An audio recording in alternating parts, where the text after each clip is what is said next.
प्यारे बच्चों, आज हम आपको भौतिक विज्ञान में बहुत अच्छा टॉपिक है ओम का नियम, वो आपको कराएंगे।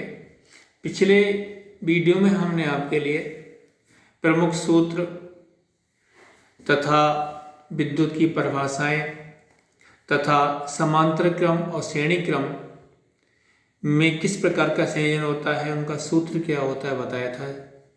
आज हम आपके लिए ओम का नियम, जो कि परीक्षा की दृष्टि से बहुत ही इम्पोर्टेंट है, वो आपको कराएंगे। देखिए, ओम का नियम, ओम्स लॉ।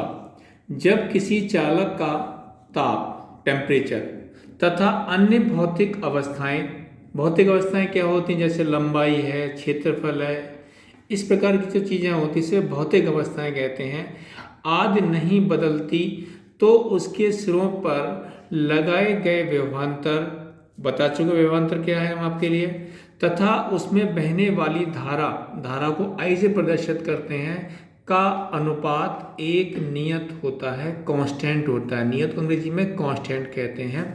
जैसे B समानुपाती, जो निशान है ये वाला, इसे कहते हैं समानुपाती। B समानुपाती I मीन्स धारा है, अर्थात B/I, यानी कि I नीचे ले जाएंगे तो ये R कोई कांस्टेंट में मान लिया है, हिंदी में से नियतांक कहते हैं, यानी B/I बराबर क्या हो जाएगा, R हो जाएगा, राइट।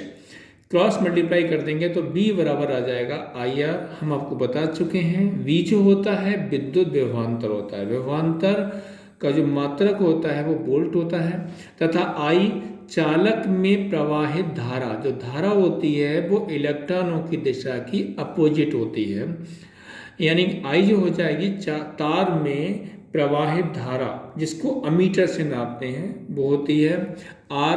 चालक का विद्युत प्रतिरोध मीन्स जो अवरोध पैदा करता है, जैसे धारा बह रही है तो उसका जो अवरोध पैदा करता है, जो रुकावट पैदा करता है, उसे हम क्या कहते हैं, प्रतिरोध कहते हैं। आगे है ओम के नियम का सत्यापन, वेरिफिकेशन ऑफ ओम्स लॉ।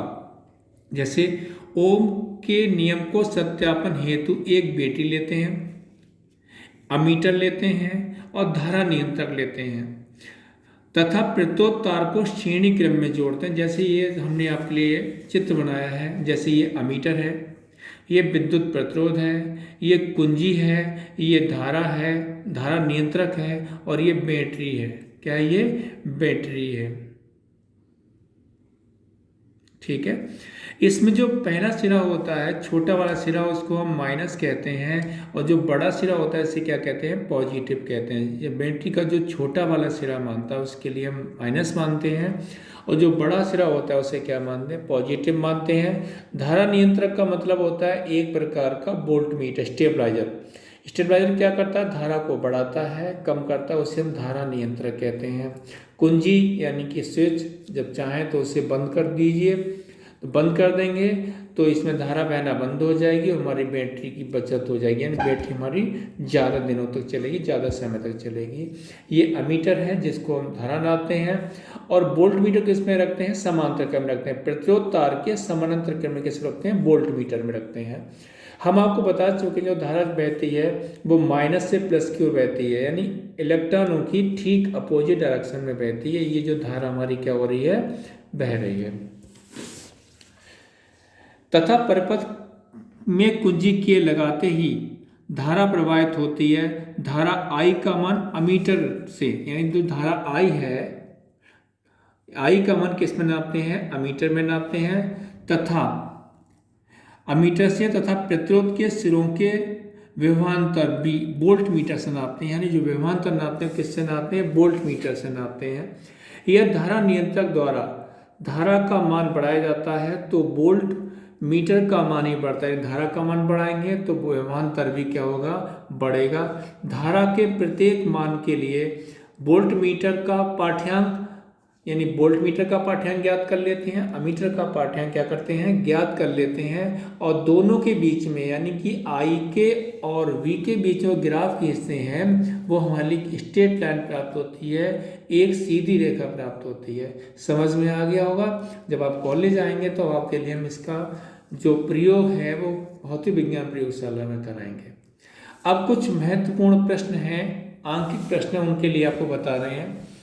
जैसे है एक परपथ में 10 ओम, क्या है 10 ओम, 6 ओम तथा 4 ओम के 3 प्रतिरोध श्रेणी क्रम में जोड़े गए हैं। तो तुल्य प्रतिरोध की गणना करो, यानी कि जो पहला वाला है उसे हम क्या मान लेते हैं, R1 का मान कितना आएगा भैया 10 ओम हो जाएगा, राइट।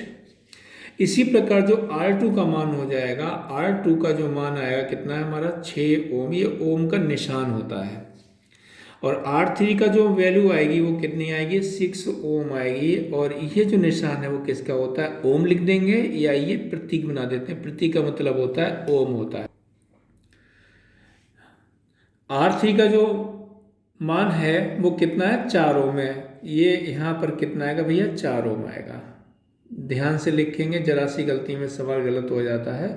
तो R1 का मान 10 ओम है, R2 का मान 6 ओम है और R3 का मान कितना है 4 ओम है। और क्या लिखा है, ये श्रेणी क्रम में लिखा है। ध्यान रखेंगे समांतर क्रम में है तो समांतर क्रम का सूत्र लगाएंगे, और श्रेणी क्रम है तो किस में लगाएंगे, श्रेणी क्रम सूत्र लगाएंगे।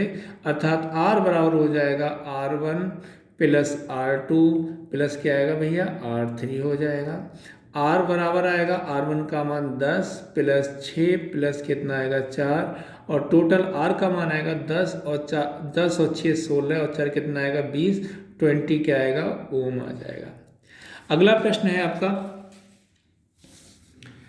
4 ओम, 8 ओम, 12 ओम तथा 24 ओम के प्रतिरोध कि 4 कुंडलियों को कैसे संयोजित करेंगे कि संयोजन अधिकतम हो और न्यूनतम प्रतिरोध प्राप्त हो।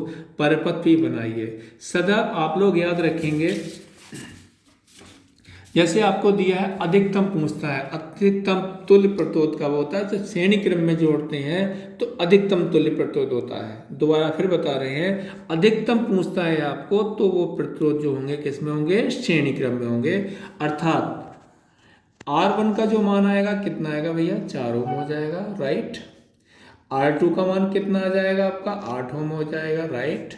R3 का मान कितना आएगा 12 ओम हो जाएगा, और R4 का जो मान आएगा कितना आएगा 24 ओम हो जाएगा। अधिकतम पूछ रहा है, क्या पूछ रहा है आपसे, अधिकतम पूछ रहा है। अर्थात श्रेणी क्रम आएगा, क्या आएगा भैया श्रेणी क्रम आएगा। R बराबर आ जाएगा R1 plus R2 plus R3 और 4 प्रतिरोध हैं तो क्या आएगा R4 आ जाएगा। तो R बराबर निकल के आ जाएगा आपका 4 प्लस 8 प्लस 12 प्लस कितना आएगा 24, राइट। और R का जो वैल्यू आएगी 24, यानी कि 8 और 4 12, 12 12 24, 24 24 कितना आ जाएगा 48 ओम हो जाएगा। दोबारा फिर जोड़ लेंगे 24 यानी 4 और 2 6, 6 और 8 14, 14 4 18, यहाँ से लगा 1 1 और यहाँ से आ गया 3 और 1 4, क्या आ गया बेटा 48 ओम हो गया।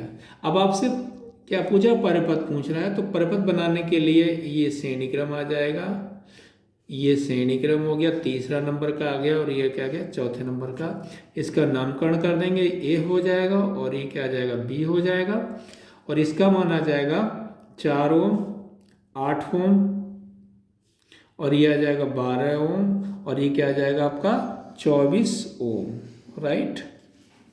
अब सेकेंड पार्ट है इसका न्यूनतम प्रतिरोध। क्या है, न्यूनतम प्रतिरोध ज्ञात करने के लिए हमने बताया था R1 का मान क्या आएगा 4 ओम, R2 का मान कितना आएगा भैया 8 ओम, R3 का मान कितना आएगा 12 ओम, और R4 का जो मान आएगा कितना आएगा 24 ओम हो जाएगा, राइट। न्यूनतम प्रतिरोध के लिए क्या करते हैं, समांतर क्रम में रखते हैं। किस में रखते हैं, समानांतर क्रम में रखते हैं। और फार्मूला होता है 1/R बराबर 1/R1 plus 1/R2 plus 1/R3 plus 1 क्या आएगा भैया R4। और तुल्य प्रतिरोध को हम R से प्रदर्शित करते हैं, तो 1/4 प्लस 1/8 प्लस 1/12 प्लस 1 कितना आएगा 24। 24 जो है 4 के पाड़े में भी आता है, 8 के पाड़े में ही आता है, और 12 के पाड़े में आता है। तो इसका जो एलसीएम निकल के आ जाएगा कितना आएगा 24, 24 आएगा एलसीएम। 4 की टेबल पढ़ेंगे 24 में, और ये आएगा 4 छंग 24, 6 आ जाएगा, 8 तियाँ 24 आ जाएगा, 12 दूनी 24 आएगा, और 24 एकम 24 आएगा। दोबारा फिर चेक कर लेंगे। 4 छंग 24, 8 तियाँ 24, 12 दूनी 24, और 24 एकम 24, 6 और 3 9, और एक 10 और 2 कितना आएगा 12। 1/r बराबर आएगा 12/24। ये काट देंगे तो 1/r बराबर निकल के आ जाएगा बेटा 1/2, और क्रॉस मल्टीप्लाई कर लेंगे, यानी r की जो वैल्यू आएगी कितनी आएगी 2 ओम। आप सदैव याद रखें, जब न्यूनतम प्रतिरोध होता है, क्या होता है, न्यूनतम प्रतिरोध होता है, तो समांतर क्रम में लगाते हैं, और अधिकतम होता है तो किस में लगाएंगे, श्रेणी क्रम में लगाएंगे। अब आपसे परपथ पूछ रहा है, समांतर क्रम का परपथ हमने बताया आपके लिए, इस प्रकार का होता है 1 2 3, और ये क्या है 4। ये हम लगा देंगे इसके लिए। ये आपका आ गया पहला प्रतिरोध, दूसरा प्रतिरोध, तीसरा प्रतिरोध, और ये आ गया आपका चौथा प्रतिरोध, और यहाँ पर आ गया ये ए बिंदु मान लीजिए, और यहाँ पर क्या मान लेंगे, बी बिंदु मान लेंगे, और ये आएगा आपका 4 ओम, और ये कितना आएगा 8 ओम, ये कितना आएगा 12 ओम, और ये कितना आएगा 24 ओम। और ये क्या है आपके सब किस में है, किस में है, समांतर क्रम में। कुछ आपको सवाल होमवर्क में दे रहे हैं जिनको आप कर लेंगे। धन्यवाद।